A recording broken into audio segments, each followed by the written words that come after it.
Lucas capítulo 2, a partir do versículo 1, nós começamos essa mensagem no domingo passado, nós vamos terminá-la hoje, falando sobre a glória singular de Jesus Cristo. Lucas 2, a partir do versículo 1. A palavra de Deus nos diz o seguinte, nesse trecho. Naqueles dias foi publicado um decreto de César Augusto convocando toda a população do império para recensear-se. O primeiro recenseamento foi feito quando Quirino era governador da Síria. Todos iam alistar-se, cada um à sua própria cidade. José também subiu da Galileia, da cidade de Nazaré, para a Judeia, a cidade de Davi, chamada Belém, para ser ele da casa e família de Davi, a fim de alistar-se com Maria, sua esposa, que estava grávida. Estando eles ali, aconteceu completarem-se-lhe os dias, e ela deu à luz o seu filho primogênito, enfaixou e o deitou numa manjedoura, porque não havia lugar para eles na hospedaria. Havia naquela mesma região pastores que viviam nos campos e guardavam o seu rebanho durante as vigílias da noite. E um anjo do Senhor desceu aonde eles estavam, e a glória do Senhor brilhou ao redor deles, e ficaram tomados de grande temor. O anjo, porém, lhes disse: não temais, eis aqui vos trago boa nova de grande alegria, que o será para todo o povo. É que hoje vos nasceu na cidade de Davi o Salvador, que é Cristo o Senhor. E isso vos servirá de sinal: encontrareis uma criança envolta em faixas e deitada em manjedoura. E subitamente apareceu com um anjo uma multidão da milícia celestial, louvando a Deus e dizendo: glória a Deus nas maiores alturas e paz na terra entre os homens a quem Ele quer bem. E ausentando-se deles os anjos para o céu, diziam os pastores uns aos outros: vamos até Belém e vejamos os acontecimentos que o Senhor nos deu a conhecer. Foram apressadamente e acharam Maria e José e a criança deitada na manjedoura. E vendo, divulgaram o que lhes tinha sido dito a respeito deste menino. Todos os que ouviram se admiraram das coisas referidas pelos pastores. Maria, porém, guardava todas essas palavras, meditando-as no coração. Voltaram então os pastores glorificando e louvando a Deus por tudo o que tinham ouvido e visto, como lhes fora anunciado. Feche os olhos, oremos mais uma vez. Bendito Deus, Pai onipotente, Senhor das nossas vidas, Deus da história, aquele que enviou o seu Filho amado Jesus Cristo para nascer, crescer, cumprir cabalmente o seu ministério, ressuscitar, subir aos céus, interceder por nós, seu povo, e dar a promessa de que um dia voltará, para que sejamos para sempre um com Ele e Ele conosco. Fala conosco no poder do Espírito. Ajuda-nos a entender as palavras que não são humanas, mas tuas, divinas, e para que possamos praticá-la para o louvor da tua glória, para a nossa alegria, bem-estar e vida, em nome de Jesus. Amém. No domingo passado nós iniciamos essa mensagem, um incomparável Jesus Cristo, falando sobre a glória singular, incomparável do Senhor Jesus.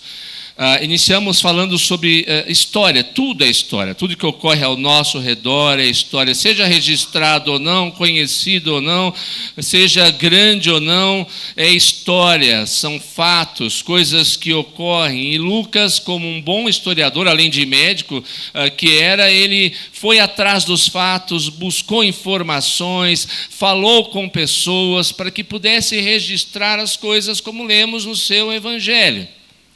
E falamos que a glória de Cristo naquele momento é vista na história.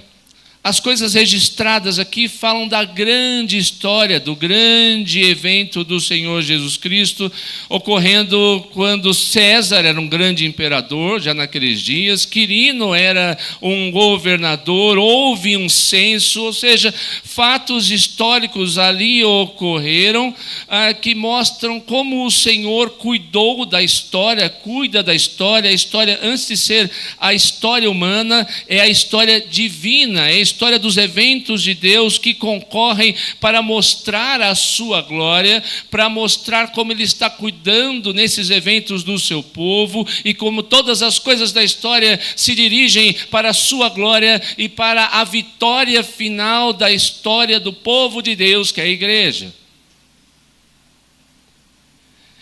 Então vemos, como segundo ponto, então Deus mostra que a história é dele, a glória de Cristo é vista na história, não houve um evento galáxio, né, em outro universo, foi aqui na Terra, ali na vila de Belém, num local geográfico, onde ele nasceu, onde havia um imperador, havia um governador, havia um censo.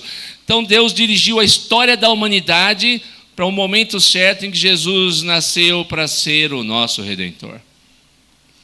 A segunda lição é que essa glória do Senhor Jesus Cristo é vista em seu nascimento. Então, assim como a grande história, os grandes eventos históricos mostram como Deus está no controle, apontam para a glória do Senhor Jesus, a história do particular nascimento de Jesus também assim o é. Mas a história do nascimento de Cristo não é envolta em aparente glória, não é aos olhos humanos um grande acontecimento. Não há a figura naquele momento em que ele nasce de um anjo em grande glória levantando Jesus no ar e um brilho ao redor do corpo de Jesus Cristo, do bebê recém-nascido.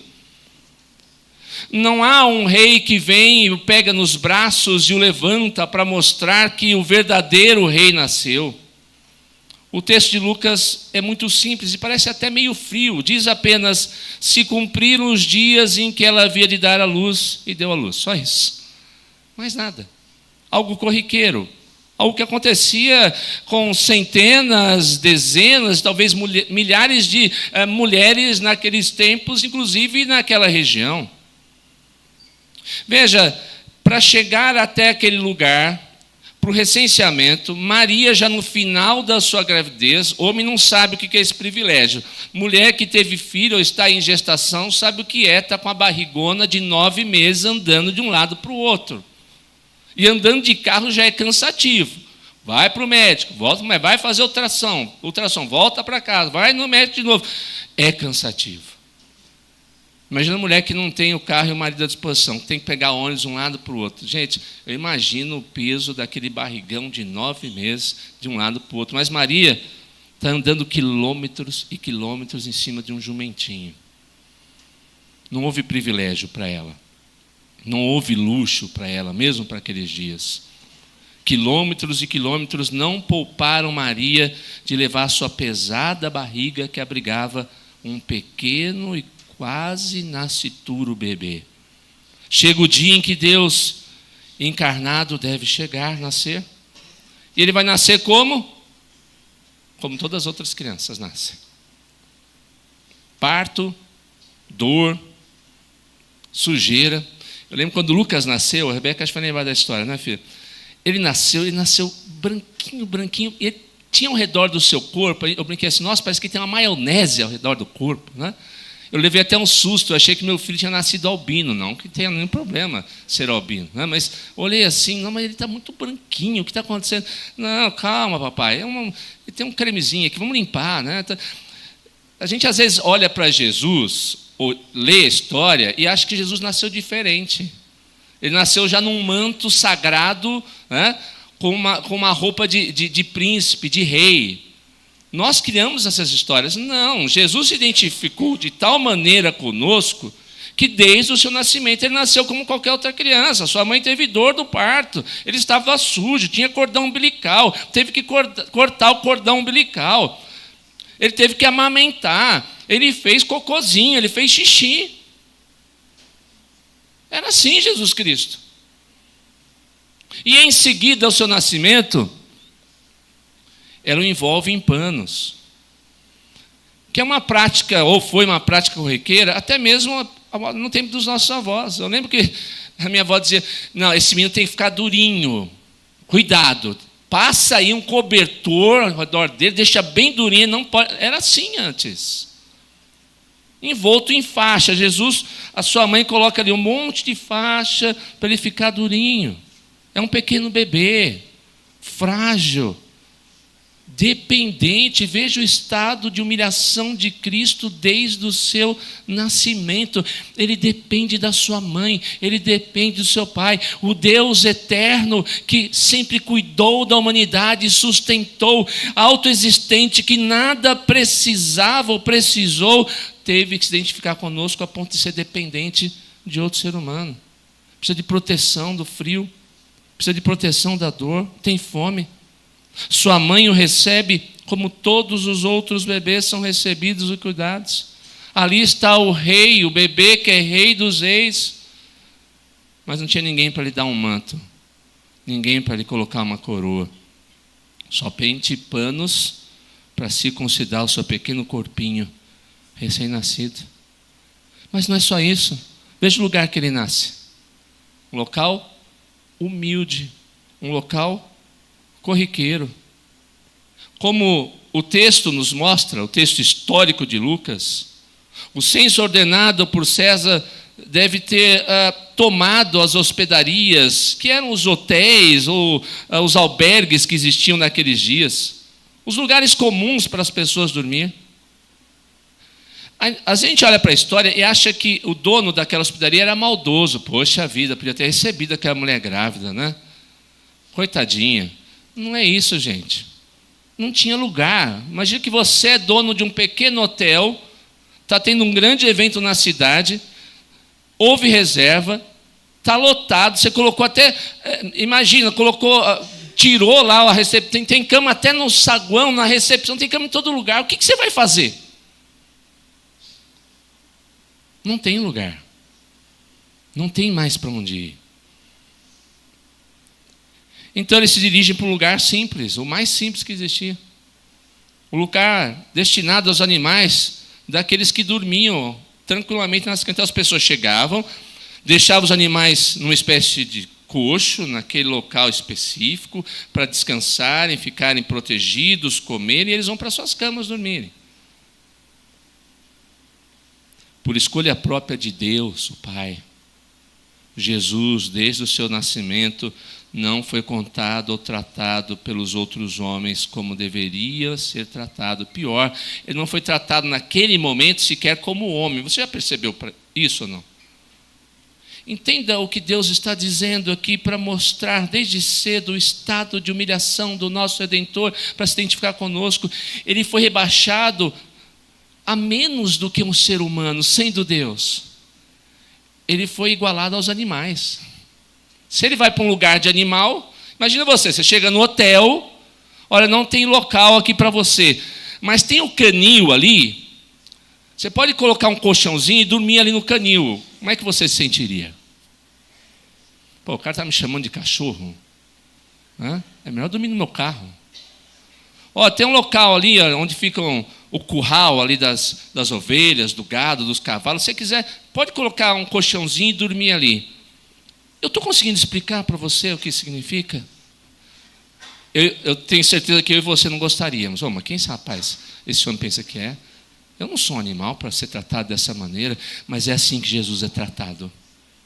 Ele é mandado para o lugar onde os animais dormiam, descansavam, comiam, e não havia nem sequer cama. Ele é colocado na manjedoura, que é o local onde a comida dos animais era colocada para eles.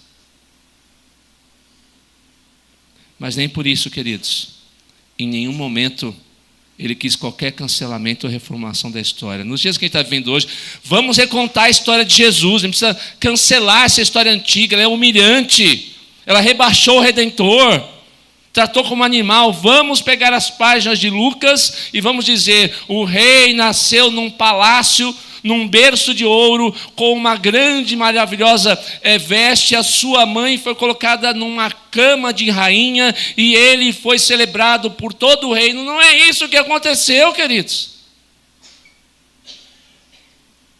E Deus não se importou, não se importa e não quer reformular ou cancelar essa história. Maldito cancelamento e reformulação de história que a gente está tendo nos dias de hoje. A história é o que aconteceu, pronto, e acabou. E glória ao nosso Deus, porque a história do Redentor foi assim, porque Ele não só se identificou conosco, mas se rebaixou de tal forma para que pudesse ser um Redentor perfeito, se humilhou até a morte, morte de cruz, por minha causa e por sua causa. Num estábulo, numa manjedoura, deitado sobre palha e na quase insignificante Belém, foi ali que o meu, o seu, o nosso amado, doce, maravilhoso, poderoso Redentor nasceu. Entrar no mundo dessa forma mostra desde o início a absoluta disposição do nosso Redentor em se esvaziar-se da sua glória que Ele sempre teve junto ao Pai, desde a eternidade. Entrar no mundo dessa forma o fez assumir o véu que ocultou toda a sua gloriosa majestade. Como disse, não havia um trono, um berço rico, belo. Nós cantamos, berço rude lhe foi dado, mas o rústico berço da manjedoura. Ainda assim, ali estava o glorioso Senhor, de maneira tão singular. Isso nos ensina duas coisas importantes. A primeira, veja o preço que o Senhor Jesus pagou por mim e por você. Segunda, nós deixamos ou temos que deixar de ser soberbos. Se o Senhor de todas as coisas, o Redentor, se humilhou de tal forma, por que nós nos indignamos tantas e tantas vezes quando somos humilhados? Ou quando achamos que não recebemos a glória que achamos que é justa ser recebida? Identifique-se com o Redentor. Porque desde o seu nascimento, Ele espontaneamente ocultou sua glória e se humilhou para ser nosso Salvador. Terceira lição: a singular glória de Cristo é vista no anúncio a seu respeito. Ainda que tudo estivesse obscurecido em relação à sua glória, houve um vislumbre momentâneo, talvez, da majestade e da glória dele entre nós. Note que ninguém podia ver isso, mas há uma mensagem pregada pelos próprios anjos e na qual os pastores deveriam simplesmente crer e adorar o menino. Naqueles dias de César Augusto, mesmo com toda a glória do seu reinado, ali naquele momento, ele era um pecador caído, centrado em si mesmo, um homem como qualquer outro. Era um adorador voltado para si. Mesmo sendo considerado justo e nobre, ele incentivou uma adoração no seu reino. A adoração ao seu tio Júlio César. Por todo o seu império, ele diz, todos têm que adorar Júlio César. Todos devem se prostrar diante do meu tio Júlio César. Ele transformou seu tio numa divindade. Ele obrigou as pessoas a adorarem como ele ordenou, mesmo que não houvesse nenhum brilho na pessoa do seu tio que já havia morrido. Isso estava, presta atenção, porque é importante para o contexto, estava bem vívido na memória dos habitantes em todo o Império Romano. A adoração a Júlio César. O texto bíblico registra que um grupo de pastores estava no campo cuidando do seu rebanho. Naqueles dias, ainda é assim no Oriente, os pastores eram uma classe desprezada, porque seu trabalho impedia que ele observasse a lei cerimonial. E como eles se movimentavam de um lado para o outro, às vezes até por mais de um país, eram comuns serem considerados como ladrões. Não eram considerados dignos de confiança. Não eram tidos nem como testemunhas, mesmo que eles tivessem visto um crime, testemunhas oculares para um julgamento em um tribunal. Eles eram pária da sociedade. Eles eram deixados de lado. Ninguém confiava no que os pastores falavam. E ninguém queria chegar perto deles. Você está entendendo o que o texto está dizendo? Então, na escuridão da noite, a glória de Deus resplandece. Um anjo, um emissário da vontade de Deus, vem sobre aqueles pastores. E note, não há o nome deles, não sabemos quem eles são. Eram pastores. Porque às vezes Deus faz assim mesmo. Ele quer usar pessoas para aquele momento, para que a glória dele seja de tal forma enaltecida e a nossa glória não exista, somente a dele, para nos humilhar, para que nós o sirvamos com alegria, mesmo que o nosso nome não fique jamais na história. Porque o que importa não é o nosso nome na história, mas a história do Senhor Jesus Cristo, e que o seu nome seja glorificado por toda a eternidade. É isso que importa. O texto, o Lucas nos preocupou, olha, ali ia ver o pastor José, o pastor João, o pastor... Não, os pastores. Porque ainda assim, de outra forma, ainda que a nossa história seja imperceptível, além de haver o lado de Deus querer que o nome dele seja glorificado, além de ele usar a grande história com Quirino, com César, ele usa a nossa pequena história. Pessoas desconhecidas, pessoas que talvez não sejam conhecidas em nosso país sequer, em nosso estado, às vezes talvez na nossa cidade, mas a sua aparente, insignificante história é a história que Deus está escrevendo. E se ela não importa para os outros, ela importa para Deus. E naquela escuridão, o anjo, a milícia de anjos, vem sobre eles com uma grande notícia. Ele diz: eu trago uma boa nova, uma boa notícia para vocês. Eles estavam tremendo, vendo aquela maravilha, eles estavam cheios de temor. Mas o anjo está dizendo: não, é um momento de festa, é um momento de alegria, alegre-se, é um momento de júbilo. É bom, são boas novas, não de tristeza, não são más notícias. Ele diz: são boas novas de grande alegria. Não há mais razão de tristeza, de temor, de desespero, de medo. E ele então completa: o Salvador veio. A alegria agora vai ser completa, incondicional. As boas novas, inclusive, não são só para vocês, é para todo o povo. O próprio texto mostra que os pastores entenderam isso, vendo, ouviram, divulgaram a palavra que acerca do menino lhes fora dada. As boas novas eram de que o Salvador nasceu. Irmãos, entendam o desfecho dessa história. Veja como Deus faz as coisas. Deus escolhe as coisas loucas deste mundo para mostrar a sua glória e para escrever a grande história dele.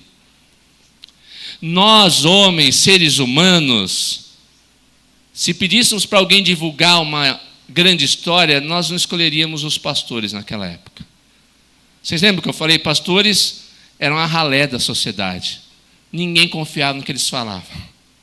E Deus: é esses que eu vou escolher para falar sobre meu Filho Jesus Cristo.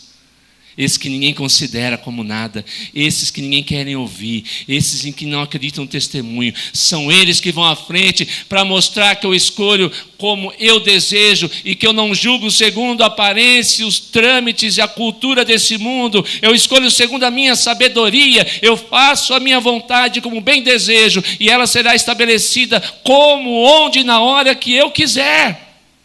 É assim que funciona com Deus. Ele escolhe as coisas simples deste mundo para transformar as grandes coisas e aparentemente sábias coisas deste mundo em nada. E foi assim desde o princípio, desde o nascimento do Senhor Jesus Cristo.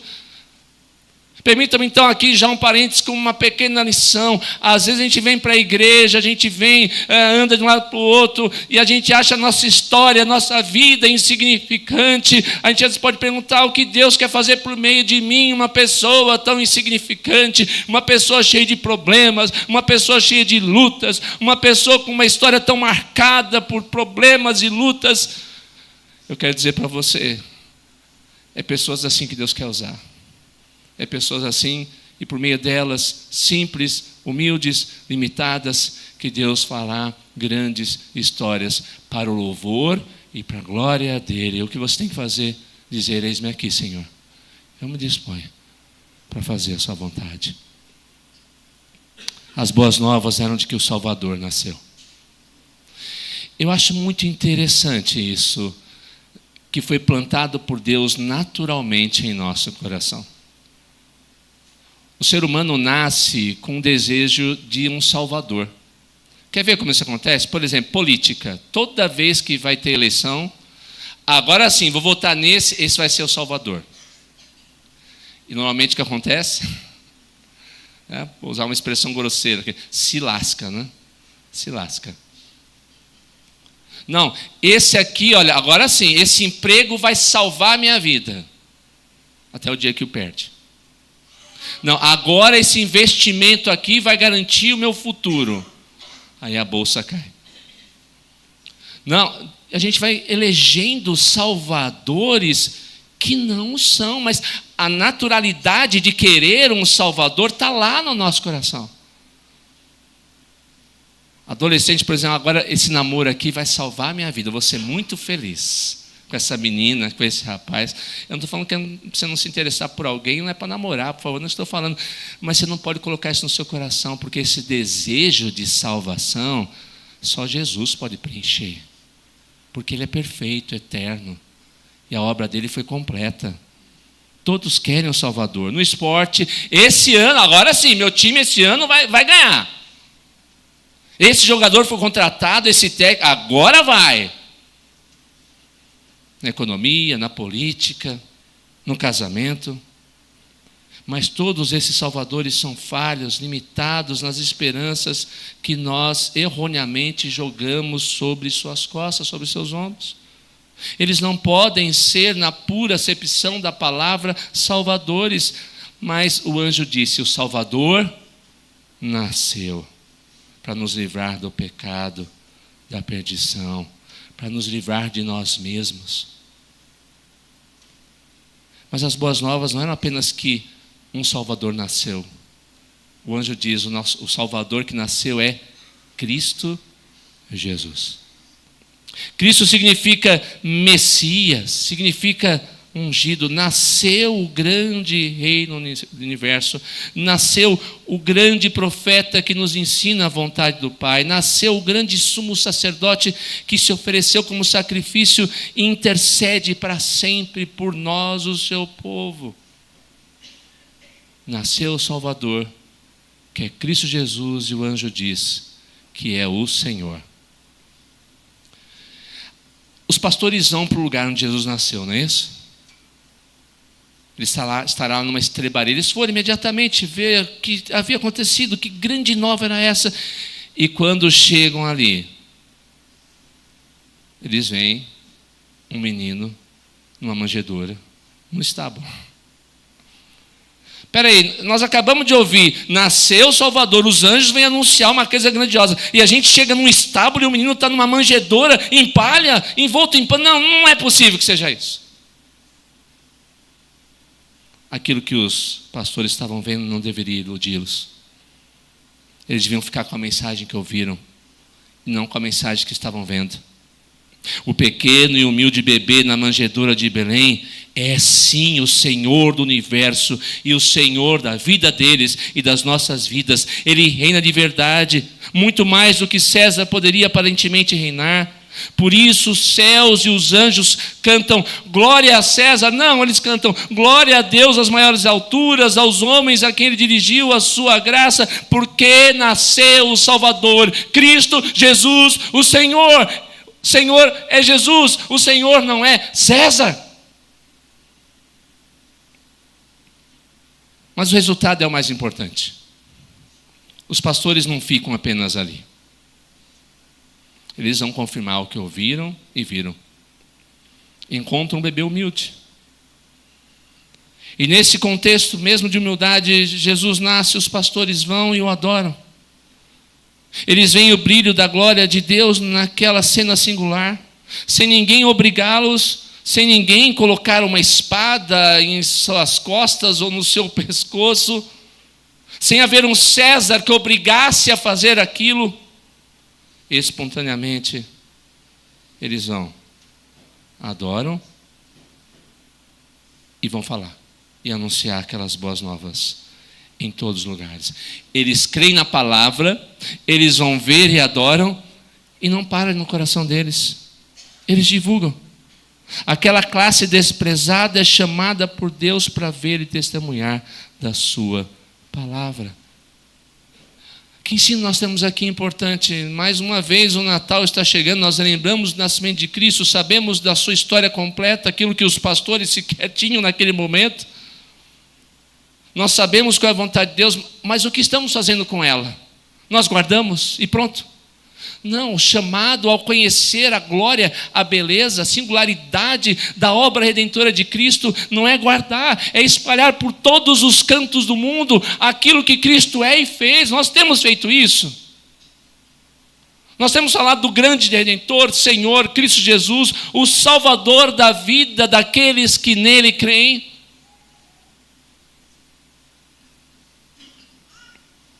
Meus queridos e amados, que o Natal de Jesus seja um tempo em que nós tenhamos o grande privilégio e alegria de reconhecer, adorar e anunciar as boas novas da glória do Salvador que nasceu, se identificou conosco em nossa fraqueza, limitações, privações, que trouxe uma profunda lição de autoesvaziamento e humildade e que se tornou eternamente o nosso Salvador.